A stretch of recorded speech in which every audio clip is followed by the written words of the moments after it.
Welcome to First Unitarian Society of Minneapolis, the birthplace of congregational humanism.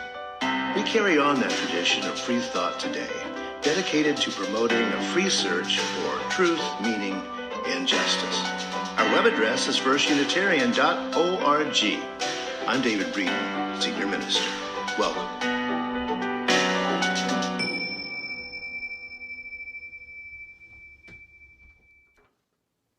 Good morning, dear ones, and welcome. Today, October 11th, 2020, is the 94th birthday of Zen Master Thich Nhat Hanh. Here are some of his words on mindfulness. The next time you have a tangerine to eat, please place it in the palm of your hand and look at it in a way that makes the tangerine real. You do not need a lot of time to do it, just 2 or 3 seconds. Looking at it, you can see the beautiful blossom with sunshine and rain, and you can see a tiny fruit forming. You can see the continuation of the sunshine and rain and the transformation of the baby fruit into the fully developed tangerine in your hand. You can see the color change from green to orange, and you can see the tangerine sweetening. Looking at a tangerine in this way, you will see that everything in the cosmos is in it.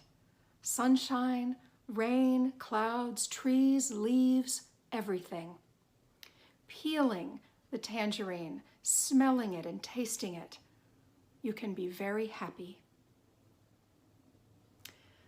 Mindfully now, imagine all of us tuning in here from our various homes, cars, wherever we are in this moment.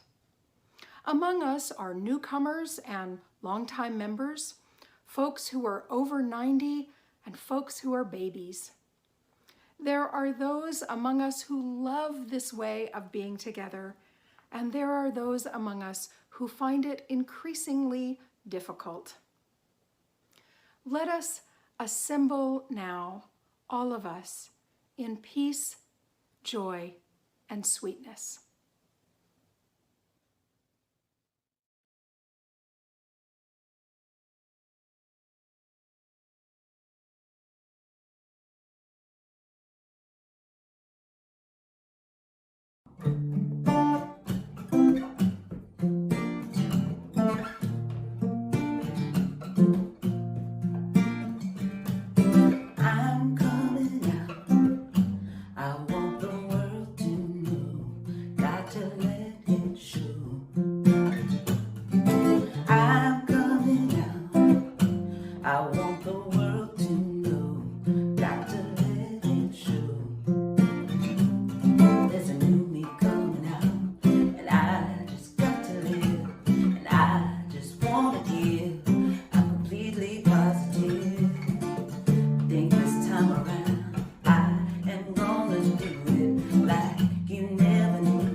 Each week when we gather, we light our chalice and share one of the 7 principles of Unitarian Universalism, or one of the aspirations of our congregation. This week we light the chalice remembering the 2nd principle: justice, equity, and compassion in human relations. Now for our congregational covenant. Love is the spirit of this place, and service its law. This is our great covenant, to dwell together in peace, to seek the truth in love, and to help one another. Good morning. I'm Allison Wyeth, Director of Religious Education here at First Unitarian Society. And I want to invite all of our kids and young ones to gather round for the Time for All Ages. You're probably noticing this interesting image behind me. And don't worry, we'll get to that in a minute. But first, let me ask you something. Have you ever, maybe when you were a bit younger, found yourself hiding in a closet? I've known some little ones who've done this from time to time. It's pretty common, especially when they were worried or frightened. Perhaps there was a thunderstorm and they were just looking for a quiet, close space they could hide out in to feel protected and safe. A place they could just be comfortable and build some confidence for a while. But after a time, the closet can start to feel kind of stuffy. And you can't really move around, so it's pretty limiting. And eventually, you might have decided that either the storm had passed or that you were brave enough to face it. For a long time, the folks in our world who identify as lesbian, gay, bisexual, transgender, or queer have felt the world might not be a safe place for them to be truly themselves or love who they love. When LGBTQ folks decide the world where they are isn't safe enough, they may try to hide, even from those people closest to them. They may be in a pretend closet, hiding who they really are from the world. In fact, most LGBTQ folks were in the closet until the 1970s when the Stonewall Uprising occurred. Remember when we talked about that this summer? But after that, folks started to realize they weren't alone. They weren't the only lesbian, gay, bisexual, transgender, or queer person in the world. They began to understand that standing together, visibly sharing their truth was possible. And that staying hidden was limiting. And being ashamed about themselves was probably not very good for them. And they realized they might need to come out of the pretend closet, to be unashamed and honest with those around about themselves. Like lots of young folks who hide in the closet, at first, many LGBTQ folks were not sure if coming out would be safe. And many were quite cautious about it. But in 1988, the very first National Coming Out Day was started as a day when LGBTQ folks encouraged each other, if it was safe for them to do so, to let go of worry and shame and let those around them know who they were, to come out. Even though our world was in the midst of an AIDS crisis, which was disproportionately harming the LGBTQ community, the organizers wanted a way to show that being true to yourself and loving who you love was something joyous and worthy of celebration. And so they worked with artist Keith Haring, a gay man who himself was out of the closet and whose work you see behind me, to create a visual representation of coming out. But notice, the person in this image Keith created isn't surreptitiously peeking out or cautiously creeping out. No, this person is joyously kicking open the door. And to me, it's always looked like they were dancing out. I often think of this image, especially today on National Coming Out Day, October 11th, and it helps remind me that regardless of how serious or distressing or worrisome the circumstances are in which we find ourselves, we can find joy when we are true to ourselves and loving of ourselves and each other. So be true to yourself, my young friends, and love who you love. And we here at FUS will celebrate with you. And if you're an LGBTQ person and you're not quite ready or in a safe enough place to come out, know that we're here for you too. And we will celebrate with you when you're ready. Happy National Coming Out Day. This morning, in place of our usual joys and sorrows reflection, we are pausing to remember the more than 200,000 Americans who have died in the COVID-19 pandemic. A staggering loss of life, unimaginable when this year began. The music we'll hear is a piece called Elegy by Bill Douglas, as performed by Barb Brooks, our music director. And Barb's niece Rachel compiled the slideshow, which includes people who are nationally known and some who are beloved by members of our FUS community. It's so important not to lose sight of the human costs of this crisis, and we thank Rachel and Barb for creating this beautiful tribute.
The Good News by Thich Nhat Hanh. They don't publish the good news. The good news is published by us.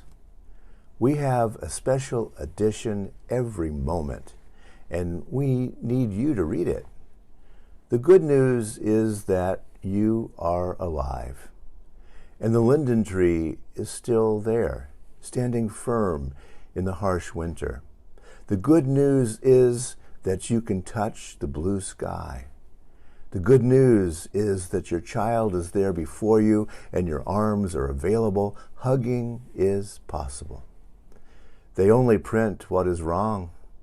Look at each of our special editions. We always offer the things that are not wrong. We want you to benefit from them and help protect them. The dandelion is there by the sidewalk, smiling its wondrous smile, singing the song of eternity. Listen, you have ears that can hear. Bow your head, listen to it. Leave behind the world of sorrow and preoccupation and get free. The latest good news is that you can do it. When I was trying to decide where to go to college, it was a pretty simple process. I looked at just 2 schools, both within 90 minutes of where I grew up. One was a public university and one was private. I took tours of each school. I met a few students, explored the campus, checked out the dorms. I paid attention to many of the things that most students consider. The cost of tuition and fees, the culture and feel of the campus, the national reputation of the department where I'd have my major. But while I was on these tours, I was also very quietly listening for clues about something I had told no one about. I was looking for resources for students who came out as LGBTQ. I had realized I was gay around age 14. I'd prayed about it a little, and I'd hoped my feelings would go away, as I knew that my being gay would make my life more challenging in a homophobic world. But I didn't wrestle with it for a damaging amount of time. I figured God had made me that way and that there wasn't anything inherently wrong with me. I quietly accepted myself as someone with same-sex attractions. People who knew me assumed I was straight and I didn't correct them. So I had the option of keeping quiet as I listened to find the safest path toward being my full self. I had always been a careful listener, and while I was growing up, there were plenty of subtle and not so subtle messages at school and from friends and relatives that led me to decide not to come out until I went away to college. After those campus tours, I chose the public university for a variety of reasons, with the more liberal environment being high on the list. As relatively tolerant as the school was, I stayed in the closet my whole first year. Just going to college was enough of a transition, and coming out had the potential to make dorm life and the social scene even more challenging. I spent that first year doing more listening for attitudes that might be homophobic or xenophobic, listening for attitudes of tolerance and acceptance, listening for clues of which friends would stand by me and which friendships might fade. This kind of listening, paying attention, vigilance, is something people of all non-dominant groups do. Black people and people of color listen for microaggressions to figure out who will be allies and friends. Women listen for sexism to figure out which coworkers will treat them as equals. Listening of this kind is important, but it also can be exhausting, trying to figure out with whom we can be our truest, fullest selves. I offer these thoughts from my coming out story because today is National Coming Out Day, an LGBTQ holiday that celebrates the freedom to be who you are. And our assembly theme this month here at the First Unitarian Society of Minneapolis is Deep Listening. This all makes it a good time to explore the ways we listen to others, especially in these cacophonous times, and the ways we listen to our authentic selves. Before I go on, I want to share one more thing from my coming out years.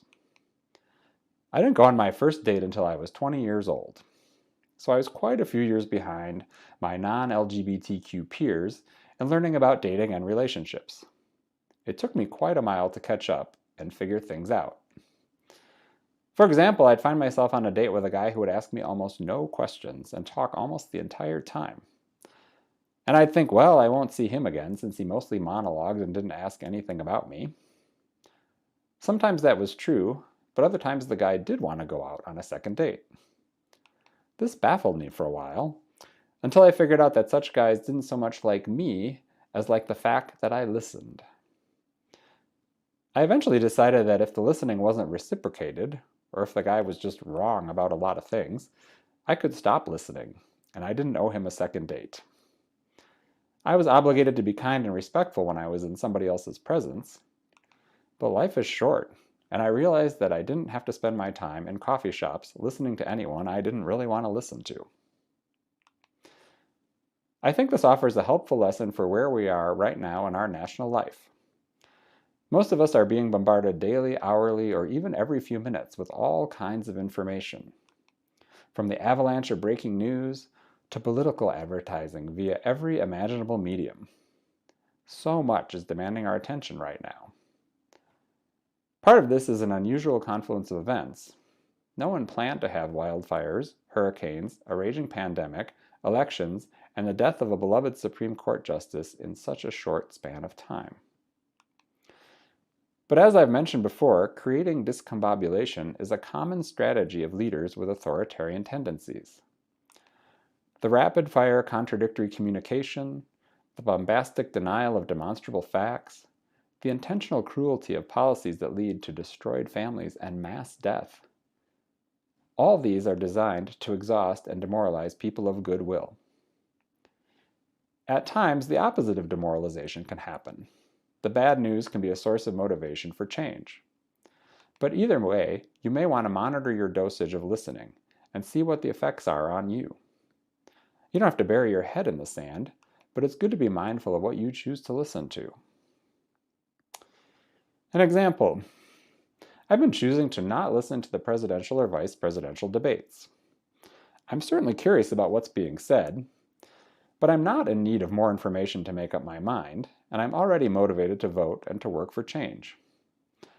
I prefer to catch only snippets of the debates and then read about them afterward.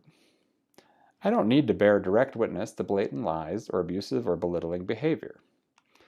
And any amount of mansplaining that occurs takes me right back to those tedious dates in the coffee shops. Life is finite. Listen wisely. Almost 4 years ago, right after the last presidential election, I talked about the value of listening to marginalized groups. Even before all the current threats to our electoral process and our institutions, our representative democracy had problems both with being representative and with being a democracy.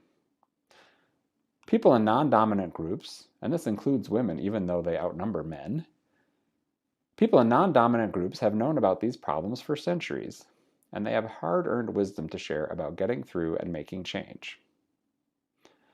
And today, broader ranges of Americans are personally experiencing what's broken about our country. Kate Cohen, a contributing columnist to the Washington Post, had an essay this past week titled, "America is Failing Everyone Now. That's what gives me hope for change." Her essay struck a chord with me. Cohen says that, of course, the pandemic and economic fallout are not hitting everyone equally.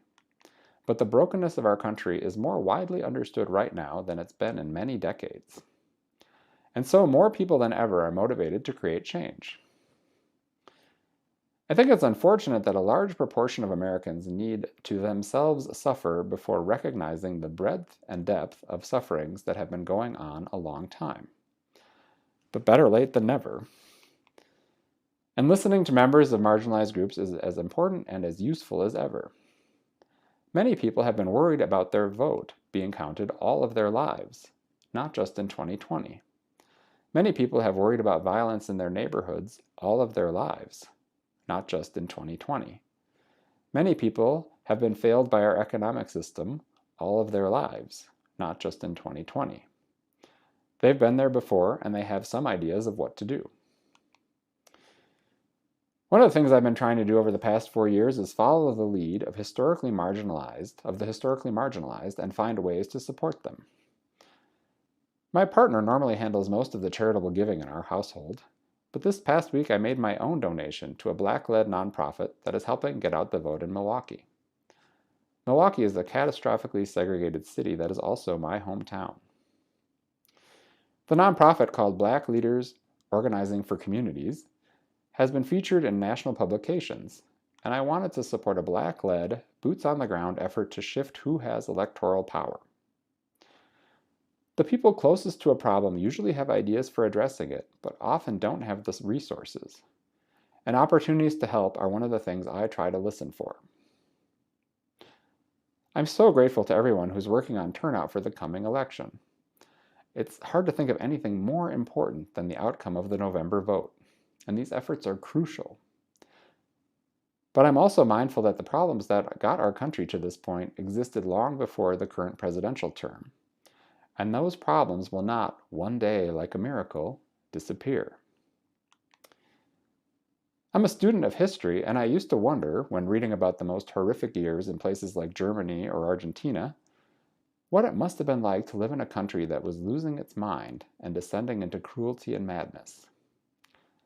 Like a lot of people, I'm not wondering so much anymore. Residents of other countries around the world that have been through this kind of thing have been trying to get Americans to listen to their warnings. But their message has trouble penetrating our perceptions of exceptionalism, and it's hard for them to be heard amid all the noise. A Sri Lanka journalist named Indi Samarajiva recently authored an online article titled, "I Lived Through Collapse. America is Already There." In the article, he describes how normal, everyday activities continue during Sri Lanka's 30-year civil war. Collapse, he tells Americans, is precisely what you're feeling now. The numbing litany of bad news. The ever-rising outrages. People suffering, dying, and protesting all around you while you think about dinner. If you're trying to carry on while people around you die, your society is not collapsing. It's already fallen down. These are hard things to listen to, even for those of us who feel like we're aware of how bad and precarious things are. As with any tough situation, it becomes a little more real when someone says it out loud. I don't think America is to the point where it can't get back up again, but we are in a critical moment. Some of the current problems we're seeing in our country remind me of a quote you may have seen from the Australian psychologist Ashley Warner. The quote has appeared in a lot of memes, but it is real. I emailed Warner in Australia to confirm. The quote is this: "Beneath every behavior is a feeling, and beneath every feeling is a need. And when we meet that need rather than focus on the behavior, we begin to deal with the cause and not the symptom." Warner encourages us to look and listen more deeply, to get at the root of why people do what they do. Dr. Ibram X. Kendi, author of How to Be an Anti-Racist, made a similar point in his recent lecture for the Humphrey School at the University of Minnesota. Kendi said the first response when a child misbehaves should not be a reprimand, but rather the question, what's wrong? There's something beneath every behavior. And when people of any age behave poorly toward their fellow human beings, it's often a symptom of something much bigger. Warner and Kendi are both talking about individual behaviors, but this applies to behaviors we are seeing across the country. Refusals to wear masks even though lives are at stake. Widespread belief in outlandish conspiracy theories. Armed violence rooted in white supremacy. When I see people afraid to leave their homes without a large firearm, or screaming with spittle into the faces of journalists or the guards at the Michigan State Capitol, I think something is deeply broken. Something in this person's life did not go right. How profoundly unhappy do you have to be to live life that way? In this era of compassion fatigue, I admit to having little to no compassion for people who choose to belong to these cults of destruction. They are unlikely to be persuaded or transformed, and they need to be outmaneuvered and outvoted in large numbers. Still, we may want to listen more deeply to learn what the reasons might be for all the things happening in our country that generally do not happen in other prosperous countries in the 21st century. The poisons of radical individualism, of extreme racism, and white supremacy, and of the glorification of greed. These poisons run deep through our country's veins. And the poisons interact in harmful ways. Those who suffer economically often blame the government, or immigrants, or non-whites, instead of the true culprit. The true culprit is our particularly inhumane form of capitalism and the desperation and ignorance it produces. America's wealthiest have been successfully deflecting blame for the fate of everyone else for 400 years. Any detoxification of these poisons will take a long time. Daunting as everything appears, it still doesn't mean we shouldn't aim high or dream big. Ibram Kendi has for years immersed himself in studying America's entrenched racism.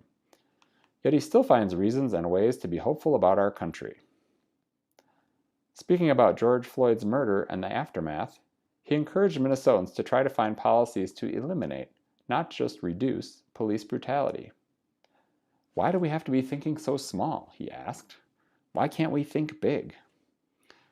Kendi draws strength from his successful fight against stage 4 cancer. We only have one option, which is to fight for our survival, he said, because if we believe that we're going to die, our death is guaranteed. Kendi did some deep listening within when he decided that he was going to try everything he could to survive his cancer. And in this time when our democracy's survival is on the line, we may want to do some listening of our own about what we're willing to try, what actions we're willing to take to help it survive. And I recommend doing some deep listening about that. Listening that goes beyond emotions like uncertainty and discomfort. Maybe you have negative feelings about the idea of phone banking. But what if that's the best way to help bring about a world that lets you and your neighbors live authentic lives? Maybe you're uncomfortable with mass protest and civil disobedience. But what if demonstrations are the way to help ensure a fair and peaceful transition of power? It's a good time to listen deeply to your core values and think about what you can do to uphold them. Honoring your truest self may, paradoxically, require actions beyond your personal norms. After Ibram Kendi's lecture at the U, several of us from this congregation got together on Zoom for a discussion. I believe all of us who took part in the conversation were white. And one of the things we realized is that we white folks actually seemed more pessimistic than Kendi about the prospect for undoing the grip that racism has on our country and its political system. This brings me to my final reason for listening closely to people of marginalized identities. They may have more experience bringing hope and joy to the long, hard work of change. Kendi knows more about the depth of racism than almost anyone, and he still wants to aim high, for himself, for his young daughter, and for all of us. And if you want some examples of joy, you need to look no further than the LGBTQ community. Think of Keith Haring's exuberant National Coming Out Day image, created at the height of the AIDS crisis. And right now, we are all living in a time when trans people are continually targeted from the highest levels of government down to the streets. And we know that marriage equality is newly under threat. But when the current occupant of the White House recently gave a shout out to the Proud Boys, a known white supremacist hate group, LGBTQ people who have been celebrating Pride for more than 50 years did not let that slide. They took to social media to claim that gay men are the real Proud Boys, posting pictures of themselves living out and proud. The community overran the Proud Boys hashtag with a rainbow of images. Our shared future may be daunting, both in the short term and well into the coming year. But if we listen wisely to others and to ourselves, we can help move the world forward. So may we all look within, come out, go forth, and do some good. Join me from home in our extinguishing the chalice words. We extinguish this flame, but not the light of truth, the warmth of community, or the fire of commitment. All of these we carry in our hearts and in our minds until we are together again.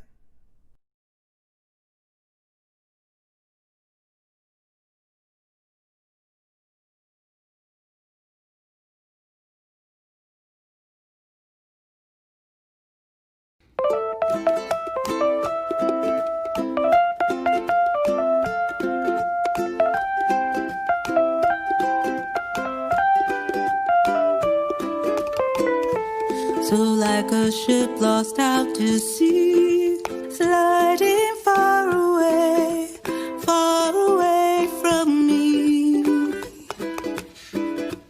So like a ship that's run aground, grinding over sand, lost but also found. Please bring me back, please bring me back to myself. Please bring me back, please bring me back to myself.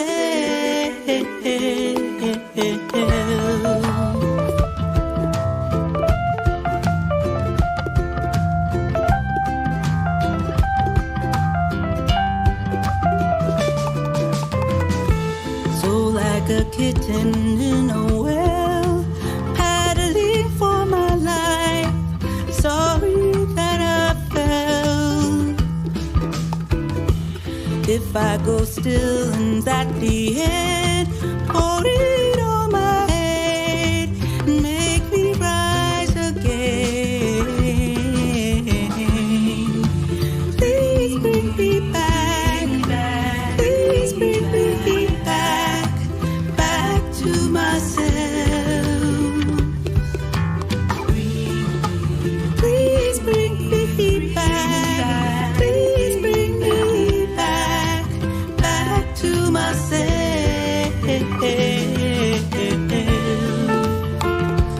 I am not afraid of the change.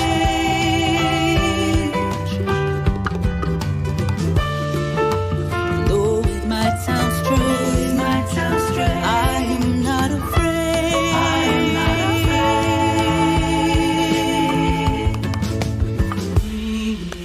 Please bring me back, please bring me back to myself. Please bring me back, please bring me back to myself.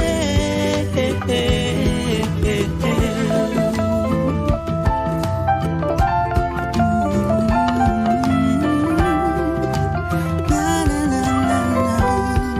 Bring me back to myself. Bring me back to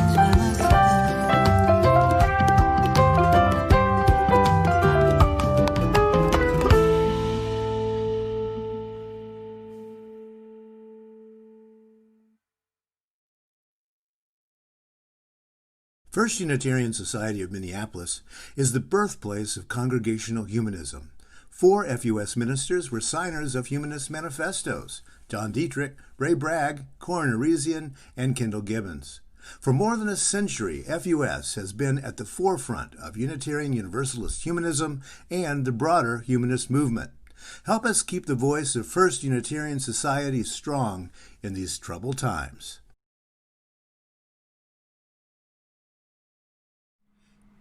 Thanks for joining in this gathering of First Unitarian Society of Minneapolis as we continue the liberation work of Unitarian Universalist humanism. In the words of the Unitarian abolitionist and transcendentalist minister Theodore Parker, "Be ours a religion which, like sunshine, goes everywhere, its temple all space, its shrine the good heart, its creed all truth, its ritual works of love, its profession of faith divine living." So may it be.